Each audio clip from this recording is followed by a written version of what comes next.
Welcome to a new episode of Cheaters Always Cheat. Like, subscribe, and share to stay connected. Ellie and I met in college and instantly clicked. When we started dating, I wasn't very assertive. It was her interest and desire in me that helped me value myself more and overcome my insecurities. I was just a hard-working, nerdy guy who hadn't had much luck with women, so I was amazed that someone as smart and beautiful as Ellie was interested in me. Both of us were ambitious, and we each built our own small businesses by the time we graduated from college. After graduation, we moved in together and got married a year later. Our marriage felt very strong to me. We faced family tragedies, professional challenges, and various disagreements, but we always worked through them, and I believed it made us stronger. Ellie had a large social circle that included many men, but it never concerned me because she didn't do anything suspicious. All social outings seemed to be with a mix of friends, and I trusted her closest friends. As our 10-year anniversary approached, I decided to discuss the topic of starting a family. Early in our relationship, we compromised on the size of our family. I wanted kids, and she wanted none or at most one, so we agreed on having one child. Now, 10 years into our marriage, feeling economically secure and thinking our relationship was healthy, I brought up the topic. I can't help but wonder if my bringing up this subject triggered the chain of events that followed. A little over 3 months ago, she told me she was going out with her friends to have some fun. She explained that she needed to unwind because she was getting stressed about me asking about having kids again. That night, she returned home at 4 a.m., and from that day on, our bedroom became completely dormant. In our relationship, Ellie had always initiated closeness, as much as I did, if not more. On average, I'd say she initiated more often than me. Even during rare periods when we were dealing with travel, I can't recall us going more than 5 days without some form of closeness. She starts going out more, becoming protective of her phone, and avoiding me, things I had never seen from her before. After about 3-4 weeks of this, I talked to my best friend Omar, and he directs me to Reddit, where I start reading about similar situations. Eventually, I realize I need to do something about this because it's affecting my mood. I don't just want to trust her. I like trusting my wife, but now I feel the need to trust her. Reluctantly, I decide to check her calls and texts on her phone, feeling like a complete monster for violating her privacy. I discover that one of the new people in her social circle is an old high school flame from before we were together. The more I investigate, the more I uncover. I believe the fact that I had always trusted her completely made her complacent about hiding the affair better. I discovered that during that party a month ago he attended, and they spent the whole night catching up and ended up kissing, not even bothering to hide it from their friends, conveniently going to the bathroom together. Up until this point, I had been feeling a huge pit of anxiety in my stomach, trying to hold on to the image of the woman I thought I had married, fooling myself in a way. But now, the anger and sadness became overwhelming, especially since she seemed oblivious to my sudden indifference. She didn't notice that I had stopped making romantic gestures, and I felt like I was falling apart inside. Finally, a month ago, I decided to catch them in the act. I told Ellie I was going to visit my cousin for the weekend, who lives 3 hours away, but instead, I stayed with Omar, who has been helping me record and copy everything. I waited and yep, she brought him to our house, to our bed. I sneaked into the house, made my way to our room, and the sounds left no doubt. They were so into it, they didn't even notice me standing there at the door, recording them with my phone. It felt like something inside me just shattered, like my soul snapped so hard I could hear it. My veins turned icy cold, and it felt like a massive weight had been dropped on my chest. I couldn't breathe. I went numb. The next part is kinda hazy, to be honest. According to Omar, who I had brought as a witness, it seems I walked up to them, pulled the guy off the bed, and then Omar had to pull me off of him. I vaguely remember Omar holding me down on the ground. After that, there was the usual chaos of getting caught. I decided to cut off all contact for 5 weeks and started working with a lawyer, preparing for the worst. Omar acted as her go-between during that time because I just couldn't bring myself to talk to her. And you know what? Ellie reached out to my family and told them that we are having problems. Yeah, right. After the 5 weeks of not contacting each other, we finally met and talked. She was sorry and took full responsibility for her actions, saying it wasn't my fault. we decided to give marriage counseling a try to see if there's any hope of salvaging our relationship. It's hard to believe, but even after everything, I still love her. I hate myself for caring about her well-being and happiness, and now I'm questioning our whole relationship. Has she been cheating before and I just didn't see it or chose to ignore it because I trusted her too much? Update. After reading all the responses and messages, I took the weekend to think it all over and made up my mind. I realized that I couldn't live with myself if I stayed with her. Trying to work it out would mean sacrificing my self-respect. I also didn't want to be in a relationship where I had to constantly be on the lookout for betrayal. So, I decided to end it all. Here's how it happened. On Monday, I woke up to a surprising sight. My Johnson was at full attention, something that hadn't happened since I found out about Ellie's affair. It was like my body was saying, "We're going to end this today and move on to something new." I even laughed about it, and Omar and his wife came to check on me, thinking I was having a breakdown. I got up, got ready, and called Ellie's dad to set up a talk. We met about an hour before our marriage counseling session. Surprisingly, I felt calm on the drive there, though deep down, emotions were still swirling inside me. We met at a cozy breakfast place near his house and sat down. Ellie's dad is a good man, lighthearted, funny, and level-headed. I thanked him for how he and his wife treated me all these years and apologized for having to have this talk with him. He listened patiently, but as I explained why I was going to divorce his daughter, he looked down, and I could sense his disappointment and anger, not at me, but at Ellie. He told me he understood, and I asked him not to tell Ellie as I was going to talk to her soon. He agreed, we shook hands, and he wished me well. It hurt to shatter his image of her. I wondered if I should have asked him to take care of her, but I reminded myself that he's her dad, and of course, he'll care for her.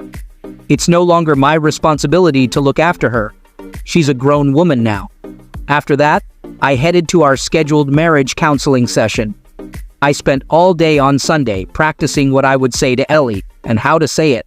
I wanted to make sure my emotions wouldn't take over during the conversation. I sat in the parking lot for 10 minutes and prayed, something I hadn't done in a while since this all started. When we sat down for the session, Ellie was wearing one of the dresses I used to love seeing her in. For a brief moment, I almost forgot everything. But then the strong disgust and anger took over, and any attraction I had faded away.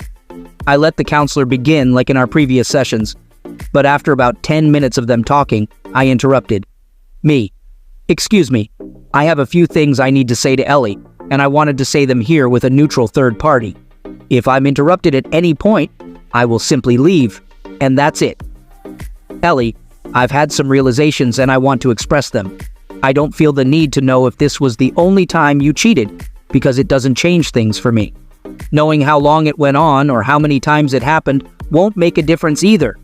Even if there was a so-called good reason behind it, the why doesn't change the fact that it happened. The important thing here is that you did cheat. These are the facts that matter to me now. It's evident that you never wanted to have children with me. At this, Ellie opens her mouth to interject, and I started walking to the door, so she immediately backed off. You were going to string me along for however long it would take. You were going to cheat on me sooner or later. This is when the waterworks started to open up for her. I felt so disrespected and unloved by your actions. The counselor begins to look like she is about to interject, and I respond by taking another step towards the door, which ends that.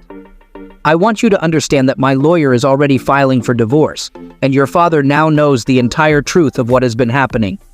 Don't contact me anymore. From now on, our only communication will be through our lawyers. These are our final words to each other. Goodbye. I walked to the door and left. As soon as I closed the door, I heard her wailing loudly.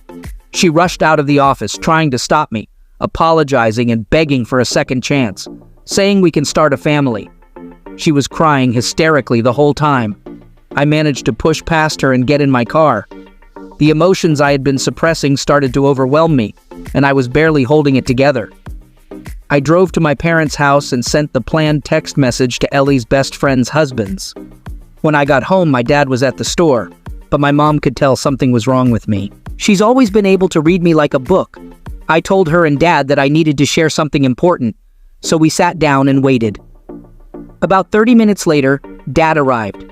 I poured everything out, and with each word, it felt like an ocean of emotions was emptying, and all the pain was pouring out of me. When I finished talking to my dad, he just held me, and I cried into his shirt for a solid 20 minutes. When it all ended, I felt drained, but also strangely at peace. I've arranged for Omar to receive a Harley he's been eyeing for a while. He's been more than a friend to me, and I want to be as good a friend to him as he has been to me. I can't wait to see his face when he gets it. I think this will be my last post because it's the end of this story. I want to thank all of you. I never thought I'd find such sound and sane advice from strangers on the internet. I know there's a long road ahead, and I'll still need individual counseling to deal with the aftermath of this debacle and rebuild my ability to trust. I have to hope that little by little, all this pain, sadness, and anger will go away, like Roto-Rooter for my soul, if I do the work. Now, the rest of my life begins, and I can honestly say I'm looking forward to it. Story 2. My wife and I, both 37 years old, have been married for 12 years, and we've been together for 16 since we met in college. We have a 6-year-old kid, and we recently bought our first house after saving for a long time. While our relationship has had its ups and downs, we've managed to make it last. I'm not even sure what to consider D-Day anymore. The truth is so unclear. Was it the first time I suspected something was going on months ago? Or was it last week, last night, or perhaps even today? Maybe D-Day was last year. It began like these things usually do. My wife staying up late on her phone, texting someone. It seemed a bit odd to me, as she had been secretive about her phone, but I had a chance to check it while she was in the shower. I discovered she was flirting quite openly with a coworker named Jack Harkness. It seemed like a new friendship, but it was more daring and even suggestive than I was used to from her. I confronted her about it, and she got defensive, saying it was just a coworker, and she didn't think she did anything wrong. She got mad at me for snooping. A week later, while my wife is getting ready in the morning, her locked phone on the nightstand receives a notification from Jack at 5 in the morning. I don't want to wake up my son, so I avoid confronting her. Confrontation is not my strong suit anyway. Later that afternoon, I talk to my therapist about it, and he advises me to confront her and ask about it. He suggests I ask to see her phone. So, when she gets home, I ask her to show me her phone. She refuses, claiming her right to privacy. I question her about whether she's been talking to Jack, and she says he messaged her maybe 2 or 3 times. I insist on seeing the messages. She denies anything significant is going on and suggests I need help to overcome my suspicions. I tell her I will seek help, but first I want to see her phone. Eventually, she agrees. It turns out there have been 100 messages exchanged over the last 2 weeks, more than she initially admitted, though they seem innocent. Nevertheless, the fact that she lied bothers me. We decide to go to counseling again. We had gone previously when our child was born for about 6 months. The counselor outlines a plan for reconciliation, but it requires my wife to cut off communication with Jack and my commitment to take divorce off the table. However, my wife claims she doesn't like the counselor anymore, and we never return to therapy. Perhaps D-Day was last week. My wife spends the morning texting her friends, and I notice her unlocked PIN. My suspicions continue to bother me, and I can't shake it off. I get a brief moment when she leaves her phone unattended, and I unlock it. I see that she's still texting him, but now his name is listed as Harkness J. I don't have enough time to read the messages. I confront her and ask if she's still talking to Jack. She admits that she is, claiming they are just friends, and since I never asked her not to talk to him, given they work together, she doesn't think there's an issue. I don't request to see the messages, and she doesn't offer. At this point, would it even make a difference? Will it help? Maybe D-Day was last night. All day yesterday, she seemed upset and avoided me. Last night, while she's asleep, I take her phone from the nightstand. I feel my heart pounding with fear. What if she wakes up? Why am I snooping? What am I hoping to find? I'm filled with shame and anxiety. I attempt to enter the PIN, but it's incorrect. Her new PIN is longer now. At this point, I decide to sleep on the couch. When she wakes up and comes downstairs, she asks if everything is okay. I tell her I have a headache, which is true, and I'm feeling nauseous, also true. She questions if I have a fever, and I assure her I don't. It's just a sinus headache. She wants me to come back to bed and asks what's bothering me. I tell her that I think she's having an affair.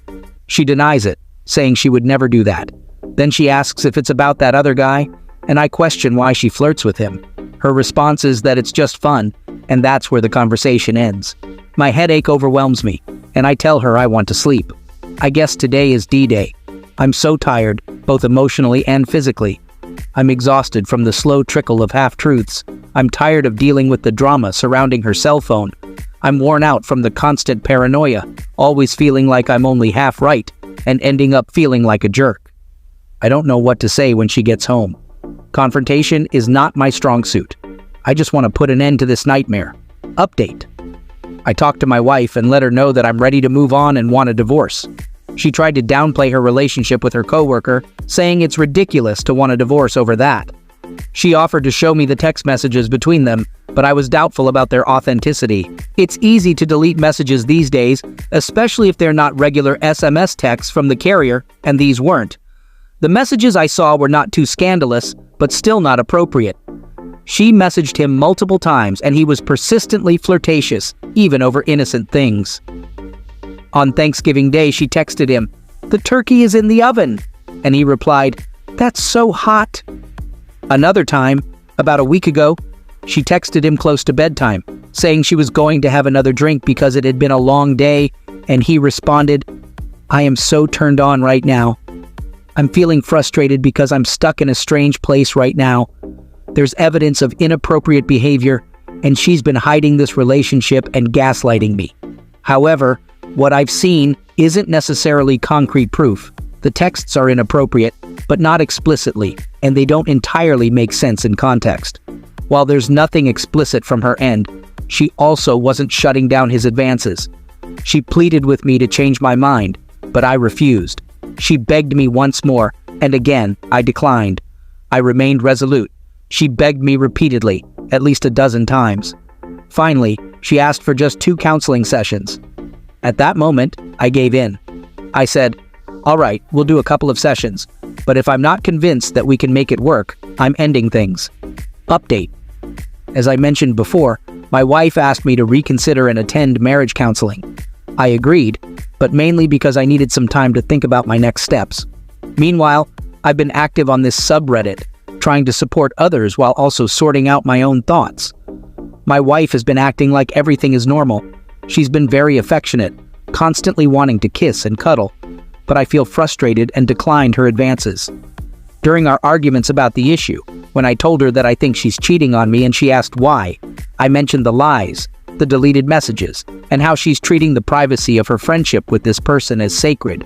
She got upset, feeling insulted and not understanding why I can't trust her. She cried and said she didn't deserve to be treated this way. Since I don't have concrete evidence of anything beyond an emotional affair, I felt I had to give my wife a chance to come clean and work on reconciliation. I came up with 2 simple requirements for me to stay and work with the marriage counselor. Stop communicating with the other person involved in the affair. Agree to unlock her phone and let me see all the messages exchanged between her and him. At first, she agreed to both conditions. However, she has since changed her stance. She is still texting with him, claiming it's just friendly, but she won't allow me to see the messages or anything else on her phone. On Friday, I contacted a divorce lawyer, and I have a meeting scheduled for the end of the month. I was hoping to gather evidence of something more than just flirtatious text messages. In my state, being at fault matters during separation, so that could be helpful. I'm considering discussing the situation with the AP's spouse, although I don't have concrete proof of inappropriate behavior between my wife and her husband. It's more like, look, they're being inappropriate, but maybe it's worth telling her. I'm ready to move on. This marriage seems beyond repair. Update. After my last update, I received feedback suggesting that I should be more straightforward with my spouse about the situation. I have already contacted a lawyer, and we're currently working on the divorce paperwork. In the meantime, I decided to reach out to the AP's spouse and share only the known truth with her. I wanted to let her draw her own conclusions and avoid any potential legal issues from the AP for slander. The other spouse reacted wonderfully. She took the news seriously and with concern for my situation. She admitted feeling nervous and unsure about how to handle it. She said she would talk to her husband, and I wished her well. Of course, my wife found out about this, and she was furious. She accused me of ruining their marriage, destroying her friendship, and even threatening her job. She claimed not to recognize me anymore and expressed serious concern about my mental health. Throughout this process, I've remained very calm and have been practicing the Divorce 180 approach. I told her that I feel fine and understand her anger, but there's nothing more to discuss. I did what I did, and I can't change the past. Not that I want to. She has come home from work in tears, saying there are rumors circulating at her workplace. She blames me for the rumors, even though I haven't spoken to anyone at her job about our situation. If there are rumors, they must be coming from the AP. She should be angry with him. She also told me that she spoke with the AP and that they plan to reconcile their marriage and be okay. She asked me not to talk to the AP's spouse anymore. Now that we're fully committed to getting a divorce, she has become petty and vindictive. She calls me names like an a-hole and accuses me of being lazy, apathetic, and a liar. She claims that she was the only one who truly cared in the marriage and makes me feel like a monster for supposedly breaking up the AP's marriage, even though she contradicted herself earlier. At this point, the AP's spouse sent me one last message saying, "If I had seen what you saw, I would have told you too. You don't need to apologize for anything." I have decided to keep these messages as evidence for my divorce lawyer. Overall, I feel like I'm handling this situation quite well. My wife's true colors are showing, and that makes it easier for me to proceed with the divorce. However, I expect the divorce process itself to be challenging. She's trying to manipulate and gaslight me, attempting to make me look like a terrible person. In response, I'm staying patient and perceptive, which seems to deflate her ego. The more she behaves this way, the more determined I am to pursue the divorce. Instead of wasting my energy trying to make her happy, I'm focusing on building a stronger relationship with my son, which has been very fulfilling. I'm mentally exhausted from all the lies and denials. The thought of spending the holiday season with a bitter spouse doesn't excite me, but I know this phase will pass eventually. Since my last post, things have been a whirlwind of craziness and chaos. If you're dealing with an emotionally offensive spouse, I recommend reading the article, "Mind Duck Has 3 Stations." Just today, my wife's emotions have been all over the place.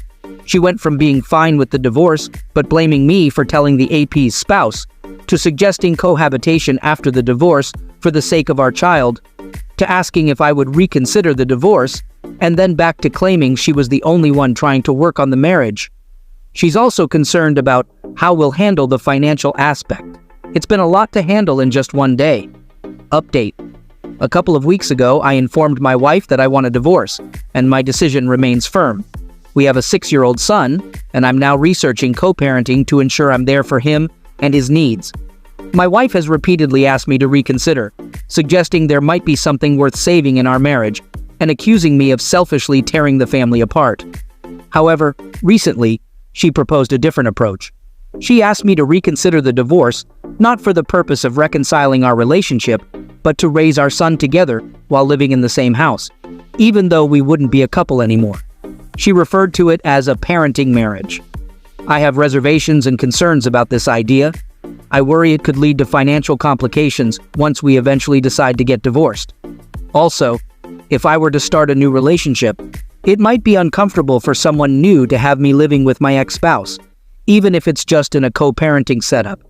Additionally, I fear that this arrangement might not grant me the level of independence I desire in my life and in caring for our son.